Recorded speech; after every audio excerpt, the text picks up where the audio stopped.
Alors, bonsoir à tous, heureux de vous retrouver, chers amis, sur YouTube en ce dimanche 24 septembre 2023, 23h07 heure du Québec. Merci d'être avec moi sur YouTube. Merci à ceux qui sont abonnés. Ceux qui ne le sont pas, ben faites-le maintenant.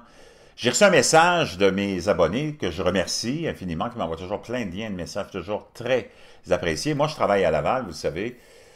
Pour ceux qui ne savent pas, je suis serveur et on ne l'a pas ressenti, nous autres, mais apparemment, en tout cas, peut-être parce que je travaillais ou j'étais pas, mais c'était pas énorme. Il y a eu un tremblement de terre dans la région de Montréal qui a été rapporté par TVA Nouvelles. Je prends le lien TVA Nouvelles parce que c'est lui que mon abonné Zébulon, que je salue, m'a envoyé.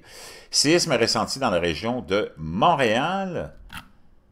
De nombreux secteurs de Lanaudière, de l'est de Montréal, de la Montérégie ont été secoués par un séisme quand même de 3,4 sur une échelle de 9 de Richter.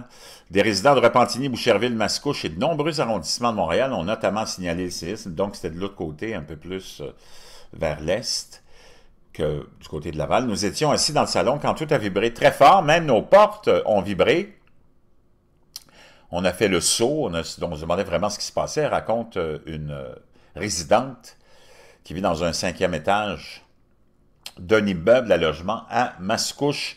Sur les réseaux sociaux, de nombreux internautes ont indiqué avoir ressenti la secousse.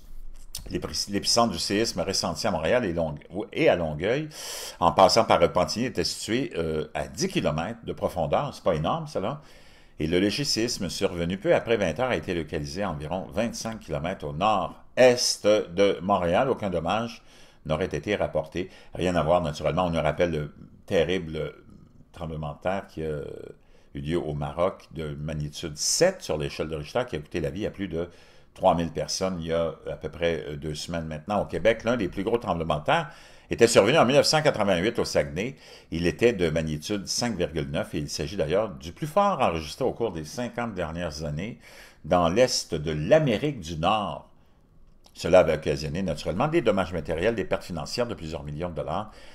Des bâtiments, même jusqu'à Montréal, avaient été endommagés. 5,9, c'est quand même, c'est presque 6, c'est énorme, énorme. Donc, on s'habitue, il y a de plus en plus de tremblements de terre ici, et il y a des changements qui se font à tous les niveaux. Puis moi, je vous dis, préparez-vous, parce que les changements, ils sont commencés, et ils ne sont pas terminés, ils font à peine commencer, on va avoir beaucoup de perturbations, mondialement, à tous les niveaux, social, économique, financier, écologiques, environnementaux, cataclysmiques et cosmiques. Préparez-vous, ce n'est que le début. Je vous reviens.